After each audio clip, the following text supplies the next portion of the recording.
Colombia Espírita Radio TV presenta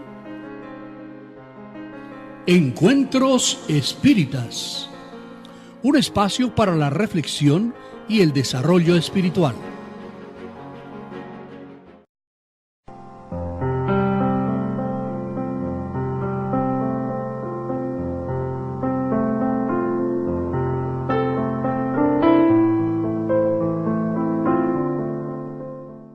Divulguemos el espiritismo, original del Consejo Espírita Internacional. Divulguemos el espiritismo, una nueva era para la humanidad. Dios es nuestra inteligencia suprema y causa primera de todas las cosas. Jesús es nuestro guía y modelo, y Allan Kardec es la base fundamental. A través de sus 5 obras, Allan Kardec, en sus 5 obras fundamentales, en ellas reunió las enseñanzas de la espiritualidad superior, analizándolas y codificándolas de forma que quedaran claras e interesantes. He aquí su primera obra, el Libro de los Espíritus, que aparece en 1857. Esta obra contiene los principios de la doctrina espírita. Trata sobre la inmortalidad del alma, la naturaleza de los espíritus y sus relaciones con los hombres, las leyes morales, la vida presente, la vida futura y el porvenir de la humanidad, según la enseñanza dada por los espíritus superiores con la ayuda de diferentes médiums, recopilada y puesta en orden por Allan Kardec. Se divide en 4 tópicos: las causas primarias, el mundo espírita o de los espíritus, las leyes morales y esperanzas y consuelos. Como segunda obra tenemos el Libro de los Medios, que aparece en 1861. Esta obra orienta la conducta práctica de las personas que ejercen la función de intermediarios del mundo espiritual con el material.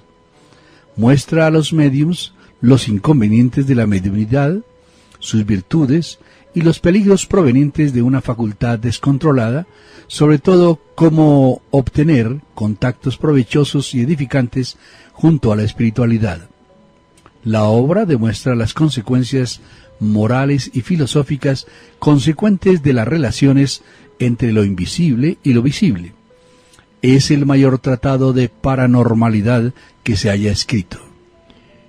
Y como tercera obra del Pentateuco espírita, tenemos el Evangelio según el Espiritismo, que fue entregado por Allan Kardec en 1864. El Evangelio según el Espiritismo es una obra que trata de la parte moral y religiosa de la doctrina espírita, enseñanza, teoría y práctica del cristianismo esencial. Contiene comentarios sobre los principales pasajes de la vida de Jesús y el Sermón de la Montaña, elaborados por Allan Kardec y por los espíritus superiores. Muestra que las parábolas existentes en el Evangelio, que a los ojos de los humanos parecen fantasías, en realidad expresan el más profundo código de conducta moral de que se tiene noticia.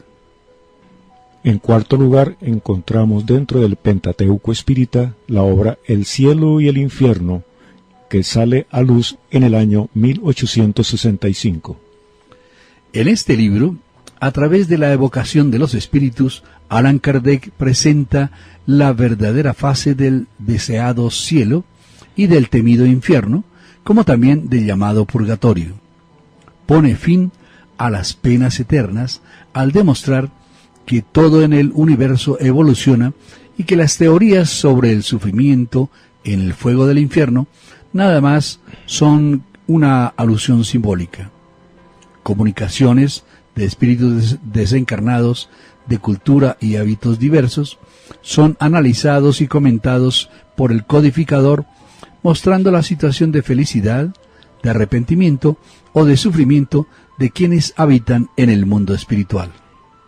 Y en quinto lugar tenemos, dentro de la codificación espírita, la Génesis, que aparece en el año de 1868. Este libro es un estudio respecto de cómo fue creado el mundo, cómo aparecen los seres y cómo es el universo en sus fases material y espiritual. es la parte científica de la doctrina espírita. Explica la creación y sus aspectos científico y religioso. La génesis bíblica es estudiada y abordada científicamente, transponiendo su contenido alegórico. Los 6 días narrados en las Escrituras sagradas se revelan como los largos períodos que llevó la formación del universo y de la Tierra, etapas geológicas que siguen el orden cronológico comprobado por la ciencia en su investigación. Los llamados milagros realizados por Jesús respecto a la alteración de los elementos de la naturaleza bajo la acción de su poderosa mediunidad son explicados allí. Existen otras obras complementarias de Allan Kardec que pueden ser tratadas más adelante. Estas son las fundamentales, las esenciales para el conocimiento de la doctrina espírita.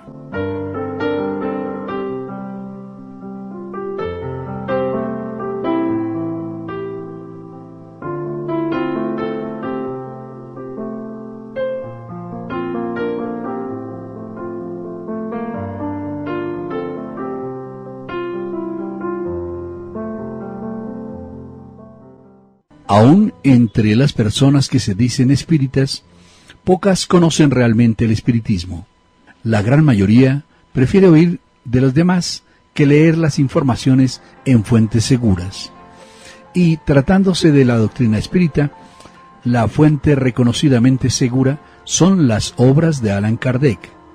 Tal vez para muchos, la lectura de Kardec desde el comienzo ofrezca algunas dificultades, razón por la cual elaboramos este contenido auxiliar para aquellos que estén decididos a estudiar el espiritismo. No obstante, las orientaciones aquí contenidas no excluyen en manera alguna la lectura y el estudio de las obras básicas de Allan Kardec, y si el lector realmente quiere conocer la doctrina, tendrá que leerlas. La Radio Colombia Espírita está dispuesta a suministrar estas obras a quienes nos manden sus mensajes al correo info@radiocolombiaespírita.com.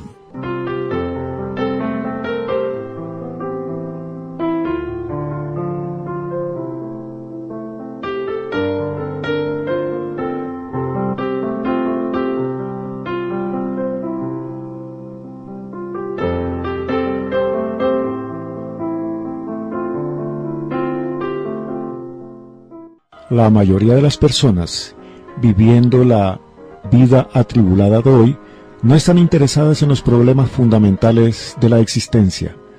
Antes se preocupan por sus negocios, por sus placeres, por sus problemas particulares.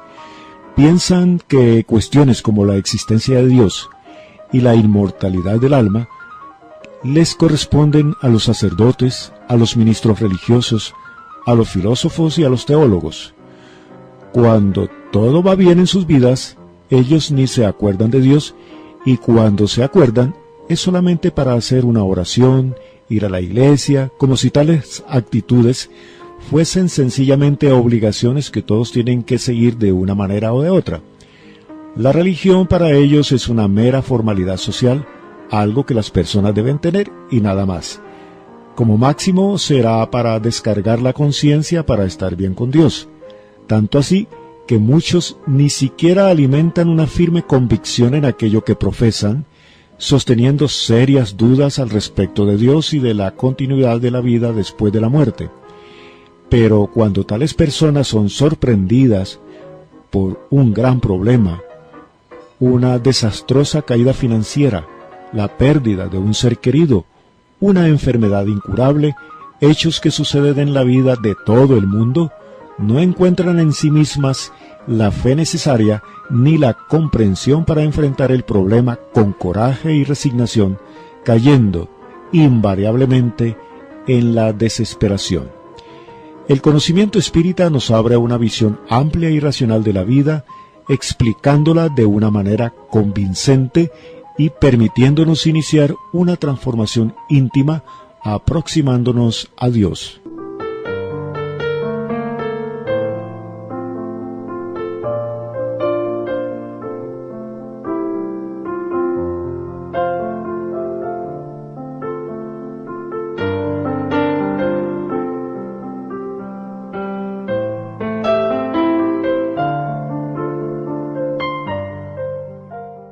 Podemos preguntarnos entonces de qué trata el espiritismo. El espiritismo responde a las preguntas fundamentales de nuestra vida, como estas. ¿Quién soy? Antes de nacer, ¿qué era yo? Después de la muerte, ¿qué seré? ¿Por qué razón estoy en este mundo? ¿Por qué algunas personas sufren más que otras? ¿Por qué algunos nacen ricos y otros pobres? ¿Por qué algunos son ciegos, paralíticos, débiles mentales, etcétera, mientras que otros nacen inteligentes y saludables? ¿Por qué Dios permitiría tan grande desigualdad entre sus hijos? ¿Por qué hay tanta desgracia en el mundo y tanta tristeza supera a la alegría? De 3 personas que viajan en un vehículo, por ejemplo, después de un pavoroso desastre, una pierde la vida, otra queda gravemente herida y la tercera se salva sin ningún rasguño. ¿Por qué suertes tan diferentes? ¿Dónde está en eso la justicia de Dios? ¿Por qué unos que son malos sufren menos que otros que son buenos? A preguntas como esta responde la doctrina espírita, porque tales son las preguntas que todos nos hacemos al contemplar tanta desigualdad y tantos destinos diferentes en la atribulada vida de nuestro planeta.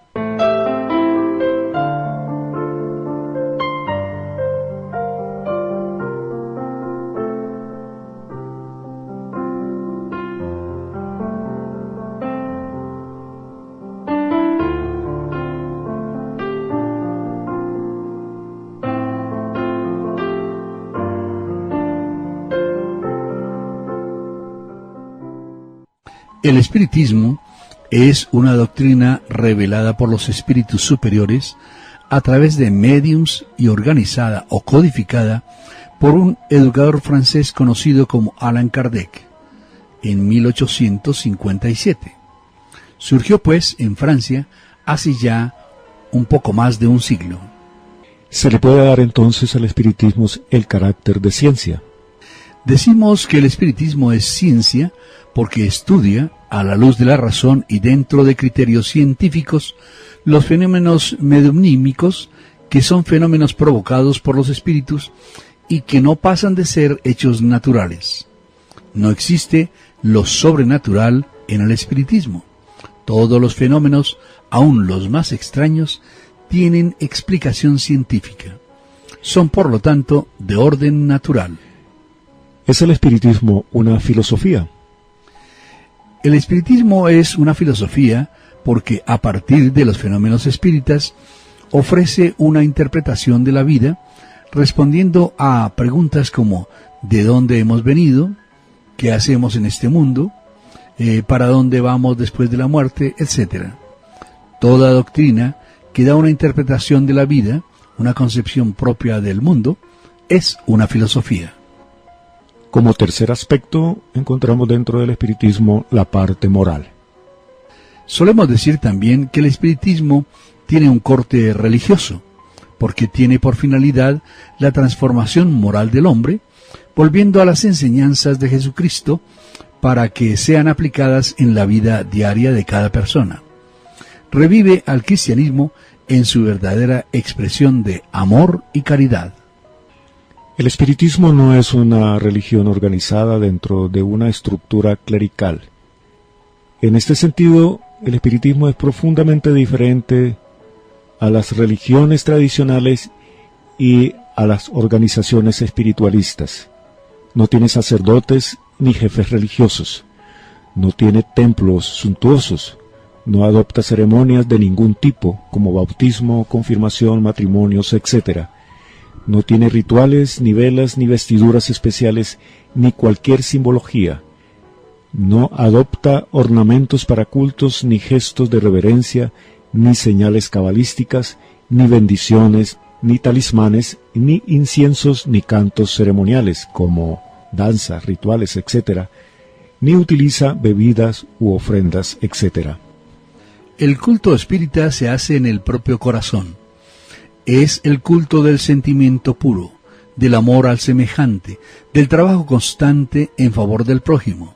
Solamente el pensamiento equilibrado en el bien nos une a Dios, y solamente la práctica de las buenas acciones nos hacen sus verdaderos adoradores. Así, el espiritismo busca revivir las enseñanzas de Jesús en su simplicidad y sinceridad, sin lujos, sin convencionalismos sociales, sin pompas, sin grandezas, pues, como nos lo recomendó el Maestro de Nazaret, Dios debe ser adorado en espíritu y verdad.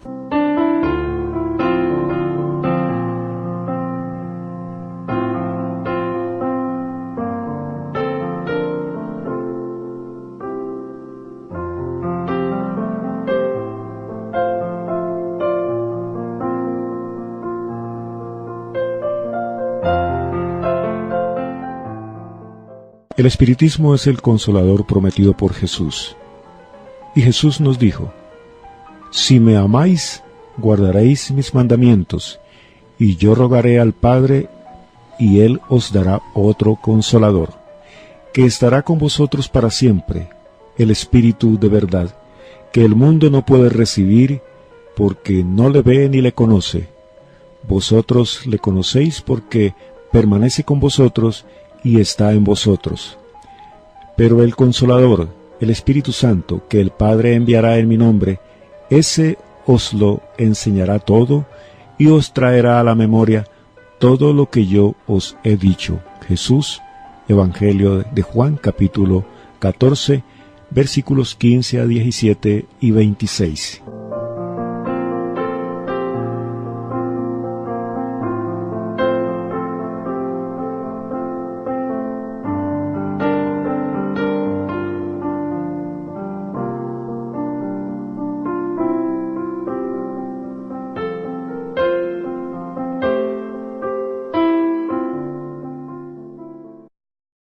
Principios básicos del espiritismo. La existencia de Dios. Dios existe. Es el origen y el fin de todo. Es el creador, la causa de todas las cosas, excepto el mal. Dios es la suprema perfección, con todos los atributos que nuestra imaginación pueda imaginarse, y mucho más. No podemos conocer su naturaleza, porque somos imperfectos.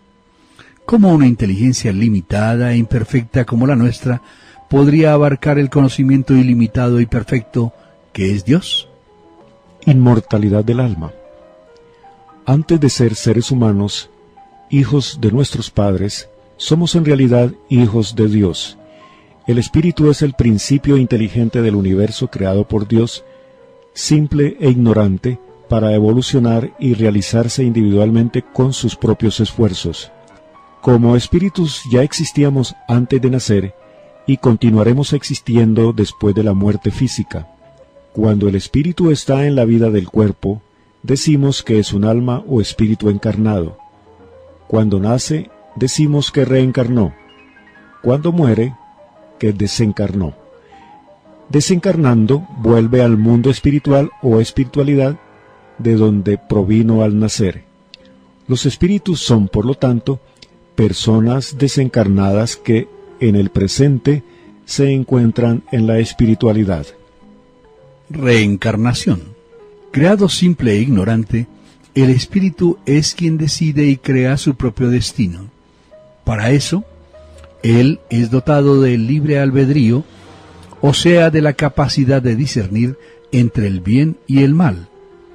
De esta forma, tiene posibilidades de desarrollarse, evolucionar, perfeccionarse, tornándose cada vez mejor, más perfecto, como un alumno en la escuela que pasa de un grado al otro a través de los diversos cursos. Tal evolución requiere de aprendizaje, y el espíritu solo puede alcanzarla encarnando y reencarnando en el mundo cuantas veces sean necesarias para adquirir más conocimientos a través de las múltiples experiencias de la vida. El progreso adquirido por el espíritu, por las experiencias vividas en las innumerables existencias, no es solamente intelectual, sino sobre todo el progreso moral que lo aproximará cada vez más a Dios. Pero así como el alumno puede repetir el año escolar una, dos o más veces, el espíritu que no aprovecha bien su existencia aquí en la tierra puede permanecer estacionado por mucho tiempo, conociendo mayores sufrimientos y así atrasando su evolución. No sabemos cuántas encarnaciones ya tuvimos, y mucho menos cuántas tenemos frente a nosotros. No obstante, sabemos que como espíritus atrasados, tendremos que pasar por muchas encarnaciones hasta que alcancemos el desarrollo moral necesario para tornarnos espíritus puros. Sin embargo, no todas las encarnaciones se verifican en la Tierra. Existen mundos superiores e inferiores al nuestro. Cuando evolucionemos mucho, podremos renacer en un planeta de orden más elevado. El universo es infinito y, como dice el Evangelio, en la casa de mi Padre muchas moradas hay. Ya lo decía así Jesús. La Tierra es un mundo de una categoría moral inferior. Basta observar el lamentable panorama en que se encuentra la humanidad. A pesar de ello, la misma está sujeta a transformarse en una esfera de regeneración, cuando los hombres se decidan a practicar el bien y la fraternidad reine entre ellos. El olvido del pasado. No recordamos nuestras vidas pasadas, y en eso está la sabiduría de Dios. Si recordásemos el mal que hicimos o el sufrimiento que pasamos, los enemigos que nos perjudicaron o de aquellos a los que perjudicamos, no estaríamos en condiciones de vivir entre ellos actualmente. Así, muchas veces, los enemigos del pasado hoy son nuestros hijos, nuestros hermanos, nuestros padres, nuestros amigos, que en el presente se encuentran con nosotros para la reconciliación. Por esto existe la reencarnación. Ciertamente hoy estamos corrigiendo errores practicados contra alguien, sufriendo las consecuencias de crímenes perpetrados, o aún somos amparados y auxiliados por aquellos que en un pretérito nos perjudicaron. Se ve así la importancia de la familia, en donde se acostumbra volver a unir los lazos cortados en existencias anteriores. La reencarnación, de esta manera, es la oportunidad de reparación, como es también una oportunidad de que redoblemos nuestros esfuerzos por el bien de los demás, apresurando nuestra evolución espiritual. Cuando reencarnamos, traemos un plan de vida, que son compromisos adquiridos delante de la espiritualidad y delante de nosotros mismos, y que se refieren a la reparación del mal y la práctica de todo el bien posible. Dependiendo de nuestras condiciones espirituales, pudimos o no haber escogido las pruebas, los sufrimientos o las dificultades que pondrán a prueba nuestro desarrollo espiritual. Por lo tanto, la reencarnación, como un mecanismo perfecto de la justicia divina, nos explica por qué existe tanta desigualdad de destinos entre las criaturas de la tierra. La finalidad de la vida en la tierra es, por lo tanto, para que expiemos el mal practicado pagando con sufrimiento nuestros errores, para probarnos o para medir nuestro grado de evolución ante las dificultades de la vida, para que ayudemos a la humanidad y demos ejemplo en el bien frente a los demás, para desempeñar una misión especial en el caso de espíritus elevados que prestan grandes servicios a la humanidad. Por el mecanismo de la reencarnación verificamos que Dios no castiga. Somos nosotros los causantes de nuestro propio sufrimiento por la ley de acción y reacción.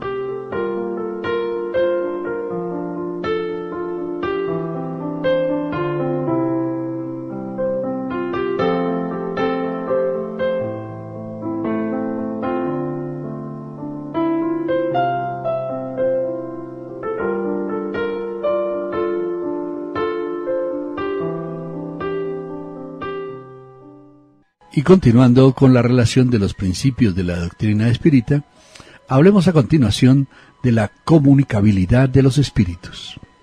Los espíritus son seres humanos desencarnados.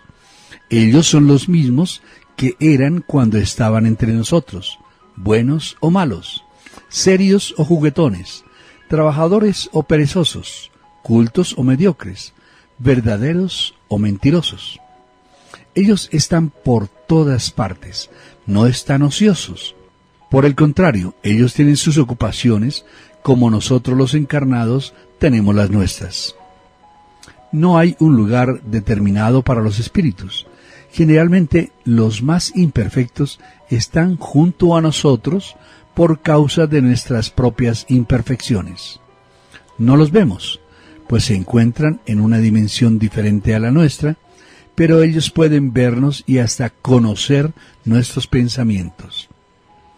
Los espíritus actúan sobre nosotros, pero esa acción es casi que restringida al pensamiento, porque ellos no consiguen actuar directamente sobre la materia. Para eso, ellos necesitan de personas que les ofrezcan recursos especiales. Esas personas son los llamados médiums. A través del médium, el espíritu desencarnado puede comunicarse si le es permitido y si él así lo quiere. Esa comunicación depende del tipo de mediumnidad o de las facultades del médium. Puede ser por el habla, que denominamos médium parlante, por la escritura o médium de psicografía, por golpes o tipología, etc. Pero toda y cualquier comunicación no debe ser aceptada ciegamente. Necesita ser encarada con reserva, examinada con el debido cuidado para que no seamos víctimas de espíritus mistificadores. La comunicación depende de la conducta moral del médium. Si es una persona íntegra, de buenos principios morales, ofrece campo para la aproximación y manifestación de buenos espíritus. Francisco Cándido Javier, por ejemplo, era un buen médium por las cualidades morales de que era portador. La doctrina espírita alerta a las personas muy crédulas contra las mistificaciones y contra los falsos médiums que intentan engañar al público poco conocedor a cambio de ventajas materiales. Por eso es importante que antes de escuchar una comunicación, la persona se informe mejor con respecto a la doctrina espírita. La fe razonada. Para poder creer de verdad, antes que todo, necesitamos comprender aquello en que debemos creer.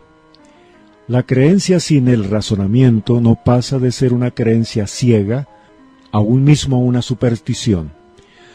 Antes que aceptemos algo como verdad, debemos analizarlo muy bien. El mal de mucha gente es creer fácilmente en todo lo que le dicen sin un examen cuidadoso. Fe inquebrantable solo es aquella que puede encarar frente a la razón en todas las épocas de la humanidad, afirmaba el codificador Allan Kardec. Ley de evolución. Cada uno de nosotros es un espíritu encarnado en camino hacia Dios. La vida en la tierra es siempre una oportunidad de reajuste en el camino del bien. La elección nos pertenece.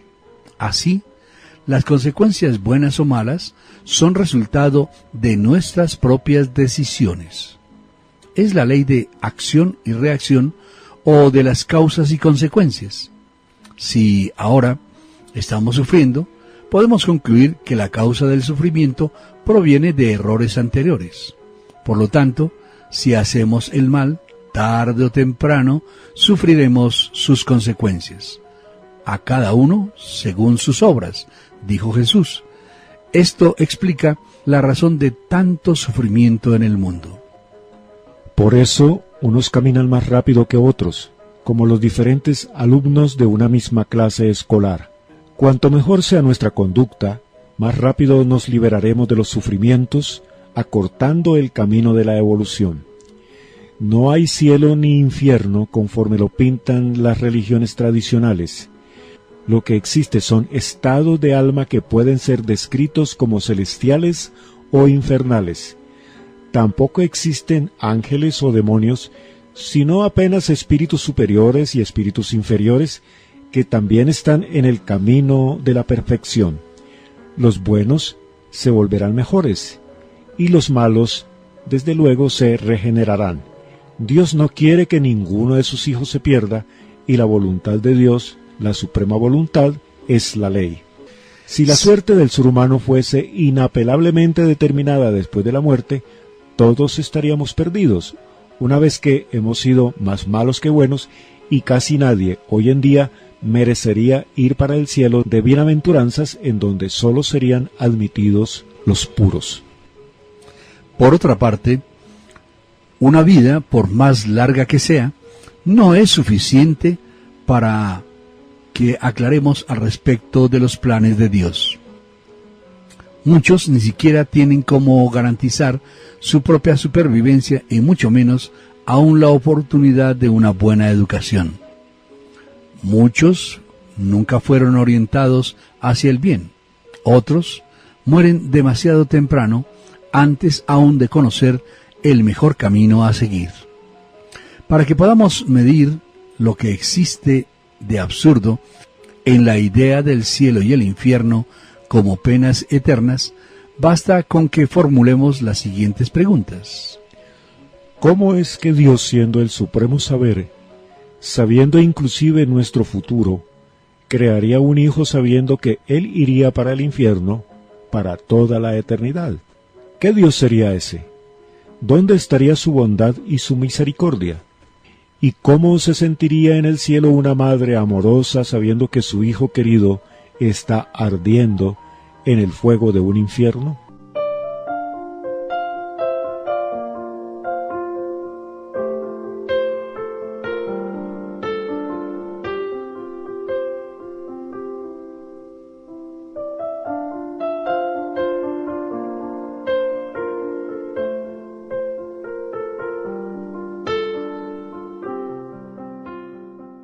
Dentro de los principios de la doctrina espírita está la ley moral. Por lo tanto, nadie está perdido. Cada uno tiene la oportunidad que merece. Si un padre humano, que es imperfecto y malo, no es capaz de condenar eternamente a su hijo, por malo que sea, ¿cómo lo sería Dios, que es nuestro Padre misericordioso y perfecto, que hace llover sobre los buenos y los malos, que permite que la luz ilumine a justos e injustos indistintamente? Dijo Cristo: nadie podrá ver el reino de los cielos si no naciere de nuevo. Se refería al nacimiento del cuerpo y al renacimiento moral de las criaturas, o sea, al nacimiento por el agua y el espíritu. De allí que sepamos que la vida es siempre una nueva oportunidad de reconciliación con los ideales superiores del bien y de la verdad. Seguir el vivo ejemplo de Jesús debe ser el ideal de todo cristiano sincero. De poco sirve que digamos que pertenecemos a esta o aquella religión. De poco sirve permanecer orando todo el tiempo. Lo importante es la práctica, es la vida de todos los días, porque como ha dicho el apóstol Tiago, la fe sin obras es muerta, y hablando de fe, vea cómo está su vida. ¿Cómo trata usted a sus familiares, a su padre, su madre, sus hermanos, su esposo o esposa, sus hijos? ¿Cómo trata usted a las personas extrañas? ¿Cómo se conduce en el trabajo, en la escuela, en el club o en la vía pública con relación a las otras personas con quien usted convive? ¿Cómo reacciona frente a una ofensa, a un gesto de agresión, a una calumnia, a la ingratitud, a una decepción en la vida? ¿Cómo reacciona en un problema familiar frente a la pérdida de un ser querido o en una enfermedad incurable? ¿Qué viene haciendo en favor de los demás? Amaos los unos a los otros, recomendó Jesús. Y no hay otra forma de amar que ser caritativos. Caridad significa ser benevolente, paciente, tolerante y humilde. Es hacer por los demás lo que desearíamos que hiciesen por nosotros mismos. Y como no queremos que nos hagan mal, sino todo el bien posible, así también debemos actuar para con ellos, familiares, parientes, amigos, extraños y hasta con los enemigos. La obligación del cristiano es ser un buen trabajador del bien, ofreciendo su parte, por pequeña que sea, en la lucha por un mundo mejor. Podemos hacer todo eso, cuidando mejor de nuestras actitudes, vigilando nuestro comportamiento diario, siendo más atentos y más gentiles, viendo en los otros más sus cualidades y finalmente siendo más exigentes con nosotros mismos. Ayudar al pobre, socorrer al desesperado, asistir al enfermo, orientar desde luego al desorientado, llevar palabras de consuelo y esperanza al afligido, divulgar y vivir las enseñanzas de Jesús. Todo eso constituye la base del amor verdadero por él enseñado y ejemplificado hace ya más de 2000 años. Siguiendo las huellas de Jesús por el amor vivo que manifestó al mundo, entonces Allan Kardec proclamó: fuera de la caridad no hay salvación.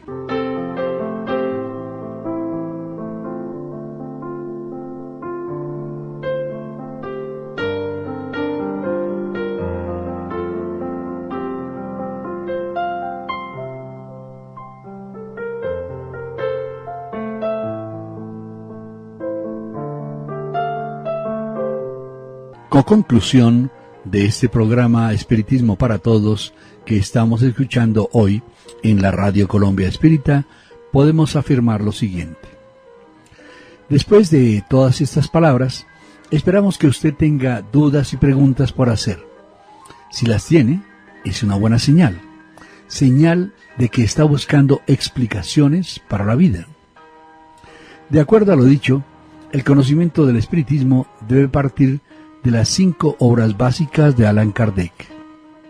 La cepa de la vid es el emblema del trabajo del Creador, encontrándose reunidos en ellas todos los principios materiales que mejor deben representar el cuerpo y el espíritu.